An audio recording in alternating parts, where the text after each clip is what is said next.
වදිලා ශල්‍ය කර්මයක් කළාට පස්සේ මෙතන මේ නහරේ මේ වැඩ කරන්නේ නැහැ. මේ නහරේ හයි වෙන නිසා තමයි හැමතිස්සෙම මේ කකුල මෙහෙම උඩට කරන්නේ. මෙහෙම උඩට කරගෙන ඉන්නේ මුළු දවස පුරාම මේ නහරේ બ્લોක් වෙලා හන්ද. එතකොට මේ වගේ මේ දෙක එකට තියලා දවසට අඩුම තරම විනාඩි 20ක්වත් මේ විදිහට බැඳලා මේක මෙහෙම ලං කරලා මෙන්න මෙතන තවන්න ඕනේ මුලින්. දීලා තියෙන බේත් පොට්ටනින් මෙහෙම ටිකක් තද වෙන්න තවන්න ඕනේ. දැන් ගෙදර ආයේ තවනකොට කෑ ගහනවද? නණ්ඩවත් බෑ හරි අමාරුයි.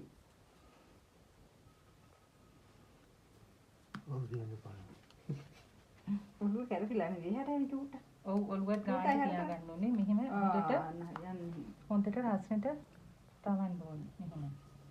මෙහෙම ආව් කිව්වට බෑ දනිස්සට අත තියලා මෙහෙම අනේ දැන් දඟලන්නේ ජීුන්නේ ගැටක් ගහලා. ඔව් දැන් දඟලන්න බෑ ගැට ගහලා තියෙන්නේ බෙදලා.